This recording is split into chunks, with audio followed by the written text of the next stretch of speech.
حضرت عبداللہ ابن عمر رضی اللہ تعالیٰ عنہ سیدنا فاروق اعظم رضی اللہ تعالیٰ عنہ کے صاحبزادے ہیں، اور ان کی ہمشیرہ سیدہ حفصہ رضی اللہ تعالیٰ عنہ حضور کی زوجہ محترمہ۔ ایک دن اپنی ہمشیرہ سے کہنے لگے کہ نبی کریم صلی اللہ تعالیٰ علیہ وسلم گھر میں آئے نا، اور اگر حضور غم امت میں پریشان نہ ہوں، طبیعت کو حشاش بشاش دیکھو، تو ذرا پوچھنا تو صحیح حضور کا میرے بارے میں کیا خیال، پوچھنا تو صحیح کہ کریم کی بارگاہ میں میرا کیا مقام ہے، میرے بارے میں حضور کیا فرماتے ہیں۔ اب بہن کو کام بتائے، اور بتائے بھی بھائی، اور بھی بہن وہ کام نہ کرے، یہ تاریخ میں ہوتا نہیں۔ حضرت عمر فاروق رضی اللہ تعالیٰ عنہ کی صاحبزادی ام المومنین رضی اللہ تعالیٰ عنہ فرماتی ہیں کہ میں تو بس منتظر تھی، انہوں نے تو کہا تھا نا کہ اگر تم حشاش بشاش دیکھو تو بات کرنا، لیکن حضور تشریف لائے، میری باری تھی، میرے گھر تشریف لائے، کھانا پیش کیا تو فوراً میں نے عرض کی حضور ایک بات پوچھنی تھی۔ حضور نے فرمایا پوچھئے۔ میں نے عرض کی حضور میرے بھائی عبداللہ ابن عمر کے بارے میں آپ کا کیا خیال ہے؟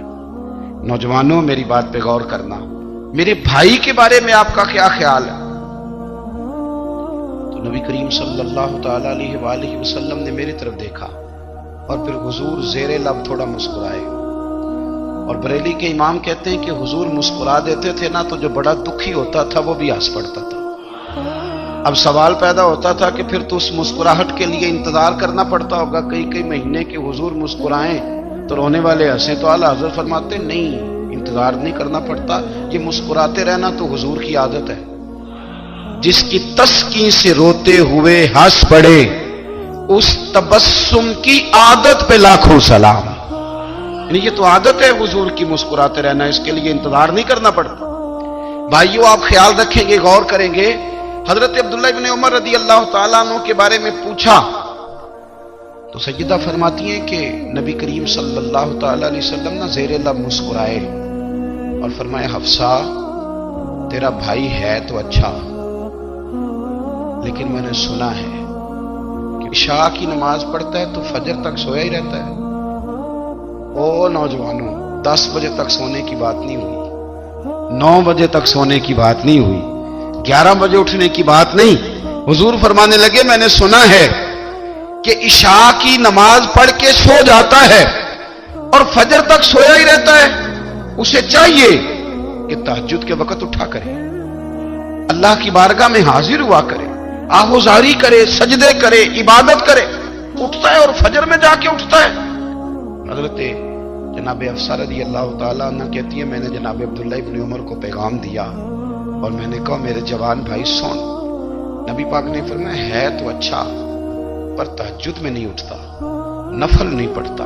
او میری ملت کے جوانوں، مزہ نہیں آ جاتا جب ساری دنیا سوئی ہو، ساری دنیا، اور بستر بھی گرم ہو اور نیند بھی پورا غلبہ کر رہی ہو، اور اچانک گھنٹی بجے دماغ میں، آنکھ کھلے، گھڑی پہ نظر پڑے، 3:30 4 بجے کا پیغام گھڑی بتائے، اور کوئی چڑھتی جوانی والا اٹھ کے وضو کرے، اور جب وہ مصلی کھول کے بچھائے تو مدینے والے محبوب کہتے ہیں کہ ہر نماز پہ رب ثواب دیتا ہے، اور جو اٹھ کے تہجد کی نماز پڑھے اسے دیکھ کے تو رب مسکراتا ہے، جو اس کی شان کے لائق ہے، جو اس کی شان کے لائق، وہ مسکراتا ہے، خوش ہوتا ہے کہ میرا بندہ تہجد میں اٹھ گیا، وہ مسکراتا ہے۔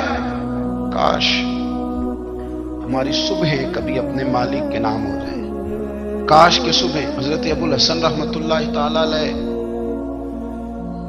حضرت معاذ ابن جبل رضی اللہ تعالیٰ عنہ کے پاس بیٹھا کرتے تھے، فرماتے ہیں ان سے جو پیار بڑھا تو پھر میرا مصلی سے بھی بڑھ گیا۔ تابعی ہیں، فرماتے ہیں صحابی رسول سے محبت ہوئی تو ذکر سے بھی ہو گئی، پھر درود شریف سے بھی ہو گئی، محبت ان سے بڑھی تو پھر اللہ نے مسجد کا پیار بھی بڑھا دیا۔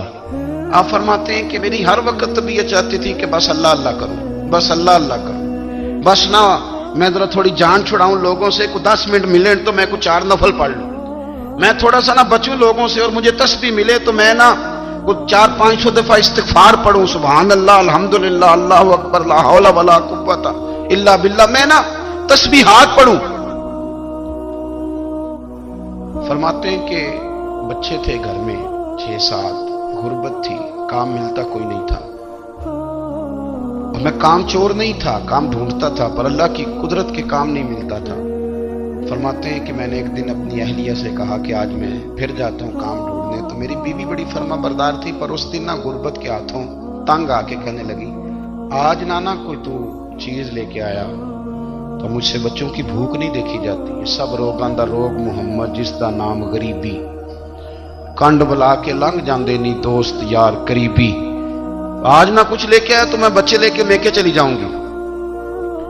شیخ فرماتے ہیں کہ میں بڑا پریشان گھر سے نکلا، پر میں نے صبح سے لے کے زور تک کام ڈھونڈا، کام ملا کوئی نہیں، تو میرے دل میں خیال آیا چلو کام نہیں ملتا تو اللہ اللہ تو کرے گا، چلو بندوں کی مزدوری نہیں ملتی تو رب کریم کی عبادت ہی کرتے ہیں۔ فرماتے ہیں کہ میں نے نا فرات کے پانی سے وضو کیا، نہر کے، شدید دھوپ تھی، ساتھ ریت تھی اور ریت تپ رہی تھی، میں نے اپنا رومال وہیں مصلی کے طور پر بچھا لیا، اور فرماتے ہیں کہ زور سے لے کر عصر تک نماز پڑھی، دھوپ بھی پورے زور پہ، پر میرے سجدے کا ذوق بھی پورے زور پہ۔ فرماتے ہیں سورج بھی چمک رہا ہے اور رب کی عبادت کا ذوق بھی پورے زور پہ، میں سجدہ کروں تو پھر میرا اٹھانے کو جی نہ چاہے۔ میرے استاد لکھا کرتے تھے، یہ ان کا شعر ہے، وہ کہا کرتے تھے مجھے سوز دے، مجھے ساز دے، اور مجھے نیم شب کا نیاز دے، دم سجدہ خود کو میں توڑ دوں، مجھے ایسا ذوق نماز دے، اور میں تیری بہار کا پھول ہوں، میں کھلا بھی ہوں تو تیرے لیے، مجھے میری شاخ سے توڑ لے، مجھے اپنی زلف کا ناز دے۔ بھائی فرماتے ہیں کہ عصر تک میں نے نفل پڑھے، دل ڈھلنے لگا، عصر کی نماز پڑھی اور میں وہاں سے چلا۔ اب میں جب نکلنے لگا تو دل میں خیال آیا کہ چھوٹی چھوٹی دیواریں ہیں گھر کی، بغیر کچھ لیے جاؤں گا تو بیوی دور سے دیکھے گی تو شور کرے گی کہ پھر خالی ہاتھ آ گیا ہے۔ کہتے میں نے اپنے اسی رومال میں جس پہ میں نے نماز پڑھی تھی نا، رومال میں کی عقید پنجابی صافہ کہتے ہیں، اسی میں نا میں نے کچھ ریت بھر لی کہ وہ دور سے دیکھے گی تو سمجھے گی کچھ لے کے آیا ہے، چلو جا کے اسے بتا دوں گا کہ آج پھر مزدوری نہیں ملی۔ کہتے ہیں وہ ریت لے کر جب میں گھر میں گیا تو پہلے بیوی دروازے پہ کھڑی ہوتی تھی، پوچھتی تھی خالی ہاتھ آ گئے ہو؟ آج میں نے دیکھا تو ہے ہی کوئی نہیں۔ فرماتے ہیں میں اندر داخل ہوا، سلام لیے، کونے میں نے وہ رومال رکھ دیا اور میں نے آواز دی کہ بھلی مانس کہاں ہو؟ تو وہ کہنے لگی آپ منہ ہاتھ دھو لیں، میں روٹی لے کے آئی۔ میں نے کہا روٹی کہاں سے آ گئی؟ یہاں تو کئی دنوں کے فاقے ہیں، تو کئی دنوں کی غربت ہے، یہاں تو اس گھر میں تو فقیری ہے۔ فرماتے ہیں کہ وہ روٹی لے کے آئی اور اس وقت کی جو موجودہ نعمتیں تھیں، سمجھ لیں سلاد، اچار، ہر چیز ساتھ لائی۔ میں نے کہا کہ بچے کہاں گئے؟ کہنے لگی وہ کھانا کھا کے کھیلنے گئے، آپ کھانا کھا لیں آ جاتے۔ کھانا اس نے چن دیا۔ میں نے حیرت انگیز لہجے میں ساری نعمتیں اپنے دسترخوان پہ دیکھ کر کے بیوی سے پوچھا یہ کہاں سے آیا کھانا؟ بچوں کو تو نے کہاں سے کھانا کھلایا؟ یہ سارا کچھ کیسا ہے؟ کہنے لگی پتہ نہیں آج آپ کس کریم کی مزدوری کرنے چلے گئے تھے، پتہ نہیں کس کریم کی، میرے گھر میں تو اتنی نعمتیں آئی ہیں کہ مجھ سے سنبھالی نہیں جا رہی، اتنا اناج ہے، اتنا گندم ہے، کس کریم کے دروازے آج چلے گئے تھے؟ یہ کہتے کہتے وہ اٹھی اور اٹھ کر کے کہنے لگی پہلے بڑا کچھ آیا تھا، اب کیا لے آئے ہو؟ اور جا کر کے نا اس نے وہ ریت والا رومال کھولا، کہنے لگے میں تو لے کے آیا تھا ریت، تو میرے رب نے اسے بھی سونے اور ہیرے بنا دیا تھا۔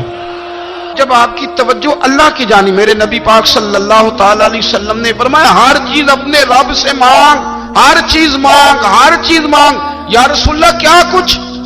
میرے محبوب نے فرمایا تیرے گھر میں نمک بھی ختم ہو جائے تو وہ بھی اپنے رب سے مانگا کر، تو مانگنا وہ تجھے دے گا، تو اس کی بارگاہ میں کشکول طلب دراز تو کرنا۔ اور ترمذی شریف میں عجیب لفظ ہے، رسول کائنات نے فرمایا، رب کریم فرماتا ہے جب میرا بندہ ہاتھ اٹھاتا ہے نا تو مجھے حیا آتی ہے کہ میں خالی کیسے لوٹا دوں اس کے۔ اتنے بڑے بادشاہ کی بارگاہ میں، او بھائی لوگوں سے عزتیں تلاش کرتے ہو تو وہ کیا تمہیں عزت دیں گے؟ وہ تو کل اچھا کہتے ہیں پرسوں برا کہنے لگ جاتے ہیں۔ لوگوں کے سامنے گڈ بک میں آنا چاہو گے تو وہ تو سویرے تمہارے بارے میں کچھ کہیں گے، شام کچھ اور کہیں گے۔ اپنی روحانی زندگی آباد کریں، اپنے مسلح کو وقت دیں، اور دنیا سے چھپ کر اس موبائل کو بند کر کے اور اپنے آپ سے بھی چھپ کے اور تنہا ہو کے چھپا کے سارا کچھ اپنے آنسو اپنے رب کی بارگاہ میں پیش کریں، اس کے حضور حاضری دے۔ سنو نا ترمذی کی حدیث، اور اسے یاد رکھنا، نبی پاک علیہ السلام نے فرمایا اپنے دکھ لوگوں کے سامنے نہ بیان کرنا، سیٹھوں نوابوں کو نہ بتاتے پھرنا، دنیا داروں کے سامنے جا کے نہ رونا کہ میں تکلیف میں ہوں۔ فرمایا اگر دنیا داروں کو دکھ بتاؤ گے رب تمہیں کبھی غنی نہیں کرے گا، اور لوگ ہیں کہ الٹا مذاق اڑائیں گے۔ آپ کی جس سے بڑی پکی یاری ہے نا، پکی، وہ تب تک پکی ہے جب تک آپ نے 50,000 مانگا نہیں، اور جس وقت آپ نے کہہ دیا کہ میں مجبور ہوں میری مدد کر، تو پھر ختم ہو گئی دوستی۔ لوگوں کی تعلقات آپ کے ساتھ تب تک ہیں جب تک آپ ان سے کوئی ضرورت وابستہ نہیں کرتے۔ کریم محبوب فرمانے لگے بندوں کے سامنے دکھ نہ بیان کرنا، اللہ تجھے کبھی غنی نہیں کرے گا، تو اپنے دکھ اپنے رب کو بتا، تو دعائیں مانگ، تو اس کی بارگاہ میں حاضر ہو، تو اس کے حضور عرض کر۔ فرمایا اپنے دکھ اپنے رب کو بتا، وہ جلدی کرے یا دیر سے کرے تجھے ساری دنیا سے بے نیاز کر دے گا، تجھے کسی کا محتاج نہیں رہنے دے گا۔ اپنے مسلح کو، اپنی دعاؤں، ایک بزرگ فرماتے ہیں میں نے دعا مانگنے کا طریقہ اپنی بیوی سے سیکھا۔ دعا مانگنے کا طریقہ اپنی، سیکھنے والے تو اپنے بچوں سے بھی سیکھ لیتے ہیں، سیکھنے والے تو ہر ایک سے سیکھتے ہیں۔ وہ کہتے ہیں میں نے دعا مانگنے کا سلیقہ اپنی بیوی سے سیکھا ہے۔ حضرت وہ کس طرح؟ فرمانے لگے میری بیوی نے نا مجھے کوئی کام بتایا، کچھ پیسوں کی ضرورت کے لیے کہا، تو میں نے اسے کہا کہ بھئی ابھی میرے پاس نہیں ہے، کچھ دنوں میں آتے ہیں تو میں دے دوں گا۔ عورتوں کی عادت ہوتی ہے وہ بار بار یاد کراتی ہیں، 2-4 دنوں کے بعد پھر اس نے کہا حضرت وہ میں نے کہا تھا کچھ پیسے، میں نے اسے کہا کہ ابھی میرے پاس نہیں ہے، کچھ دنوں میں ملتے ہیں تو میں تمہیں دے دوں گا۔ اس نے کچھ دنوں کے بعد پھر کہا حضور وہ میں نے کچھ پیسے کہے تھے۔ فرماتے میں نے ڈانٹ دیا، میں نے کہا کہ کیا تو روز مجھے شرمندہ کرتی ہے، کہا نا میرے پاس نہیں ہے، ہوں گے تو دے دوں گا، تو روز یاد کراتی ہے۔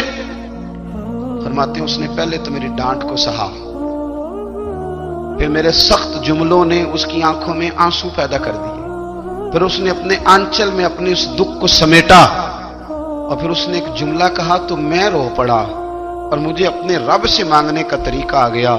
مجھے کہنے لگی حضرت جی آپ نے ڈانٹ دیا، میں نے سہ لیا، پر آپ ہی میرے شوہر ہیں، بتائیں نا آپ سے نہ کہوں تو میں کس سے جا کے کہوں۔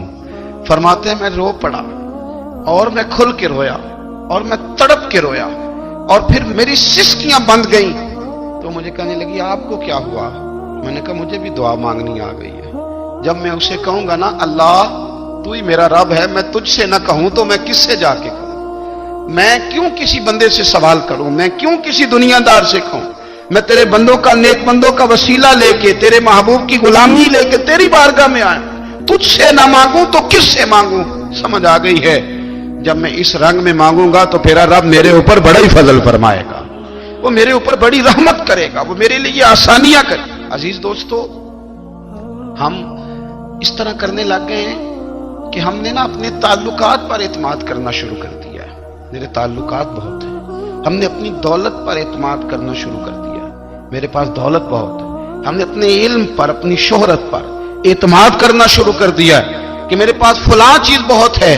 یاد رکھنا جب بے نیاز اپنی صفت بے نیازی دکھاتا ہے تو بڑی بڑی دولتوں والے مجبور نظر آتے ہیں۔ بھائیو جب انسان کا رشتہ اپنے مالک کے ساتھ ہوتا ہے پھر تو غم بھی کچھ نہیں کہتے، پریشانیاں بھی کچھ نہیں کہتی، پھر تو زندگی صبر والی، پھر تو زندگی توکل والی، پھر تو زندگی بھروسے والی، پھر انسان اپنے آپ کو رسوا نہیں کرتا، دنیا داروں سے امیدیں اس کی ختم ہو جاتی، امیدیں اللہ رسول سے لگا لیتا، مضبوط ہو جاتا ہے، مضبوط، طاقتور ہو جاتا ہے، خوددار ہو جاتا ہے، باوقار باعزت ہو جاتا ہے۔ حضرت بہلول دانا رحمت اللہ علیہ بیٹھے تھے تو ہارون رشید حج کر کے آ رہا تھا، تو رستے میں حضرت شیخ سے ملاقات ہو گئی، تو السلام علیکم کے بعد کہنے لگا حضور کوئی حکم ہو تو بتائیے گا۔ تو حضرت بہلول دانا فرمانے لگے تیرا رب کون ہے؟ اس نے کہا اللہ۔ تو فرمایا میرا کون ہے؟ کہا اللہ۔ فرمانے لگے تو بڑا ہی بیوقوف ہے، کیا تو یہ سمجھتا ہے کہ رب ہارون رشید کو تو دے گا اور بہلول دانا کو بھول جائے گا؟